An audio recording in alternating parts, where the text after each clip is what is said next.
السلام عليكم ورحمة الله وبركاته.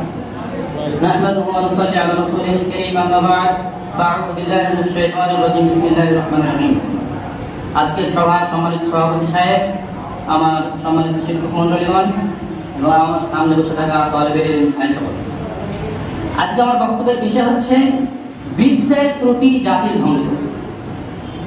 একটা হাদিসে এসেছে আল্লাহ রাসূল সাল্লাল্লাহু আলাইহি ওয়াসাল্লাম বিদ্যার কত দাম, এই কথাটা প্রমাণ করতে গিয়ে আল্লাহ রাসূল সাল্লাল্লাহু আলাইহি ওয়াসাল্লাম সাহাবীদেরকে বলছেন ফাদলুল আলিমি আলাল আবিদ, একজন সাধারণ আবিদের উপর আলেমের মর্যাদা হচ্ছে কাফাদলি, যেমন আমার মর্যাদা আলাদনাকুম, যেমন তোমাদের উপরে আমার মর্যাদা যেরকম, সেরকম একজন সাধারণ আবেদের উপরে একজন আলেমের মর্যাদা হচ্ছে সেরকম। আজ বর্তমান যুগে আমরা এই সম্মান দেখতে পাই না। আজ বর্তমান যুগে আলেমদেরকে সেই সম্মান দেওয়ার কথা তার অর্ধেক, তার 10% সম্মান কিন্তু দেওয়া হয় না। কেন? কয়েকটা কারণে এই সম্মান আর আলেমদের হাত থেকে হারিয়ে গেছে। আলেমরা আর এই সম্মান পায় না কয়েকটা কারণে। আব্দুল্লাহ ইবনে মাসউদ রাদিয়াল্লাহু তাআলা আনহু তিনি বলেছেন, লাউ আন্না আহলাল ইলমি সানুল ইলমা, যদি আলেমগণ, যদি বিদ্বানগণ, যদি মুহাদ্দিসগণ, যদি আলেমগণ ইলমের মর্যাদা রক্ষা করতে পারতেন,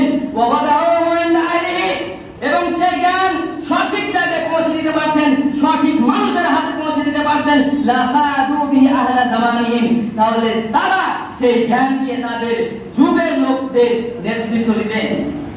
আজ আমাদের সমাজে দেখতে পাই তার উল্টাটা হচ্ছে, মূর্খরা নেতৃত্ব দিচ্ছে এবং আলেমরা তার অনুসরণ করছে।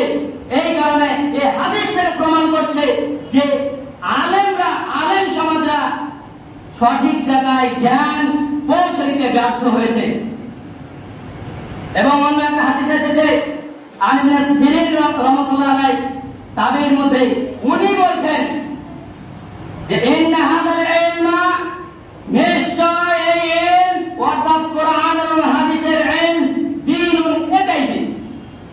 ফানজুরু, অতএব তোমরা লক্ষ্য রাখো, তোমাদেরকে লক্ষ্য রাখতে হবে, আমান তাকুলুনা দীনাকুম, তোমরা তোমাদের দ্বীন কার কাছ থেকে গ্রহণ করছো।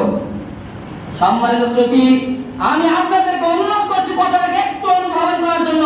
তিনি বলছেন এই ইলম, কোরআন এবং হাদিসের ইলম, এটাই দ্বীন। অতএব এই দ্বীন কার কাছ থেকে নেওয়া হচ্ছে এটা অবশ্যই লক্ষ্য করতে হবে, এটা অবশ্যই লক্ষ্য করতে হবে।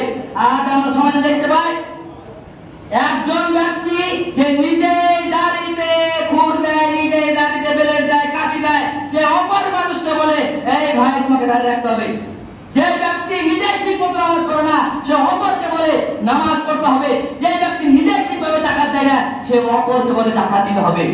আর সেই কারণে ইলম আর মানুষ গ্রহণ করছে না, ঠিক জায়গায় ইলম করছে না। তার কাছ থেকে ইলম নিতে হবে, সেই ইলম ঠিক মানুষের কাছ থেকে যাচ্ছে না। আমরা মনে করছি যে সেই জামানায় ইলম তো উঠে না হবে। হাদিস আমরা বুঝতে ভুল করেছি। হাদিস এইভাবে এসেছে, আল্লাহ রাসূল সাল্লাল্লাহু আলাইহি ওয়াসাল্লাম বলেছেন, ইন্নাল্লাহা লা ইয়াকবিলুল ইলমা ইনতিজাআন ইয়ানতাজি'ুহু মিনাল ইবাদ। আল্লাহ রাব্বুল আলামিন কারো কাছ থেকে, কারো অন্তর থেকে টেনে হেঁচড়ে ইলমকে কেড়ে নেবেন না, বরং ইলম শেষ হয়ে যাবে আলিমদের মৃত্যুর পর থেকে, এবং তারপরে মূর্খরা নেতৃত্ব নেবে।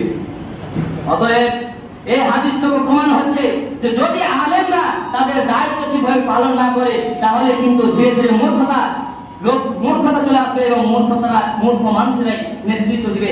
আজ সমাজে এটাই হচ্ছে।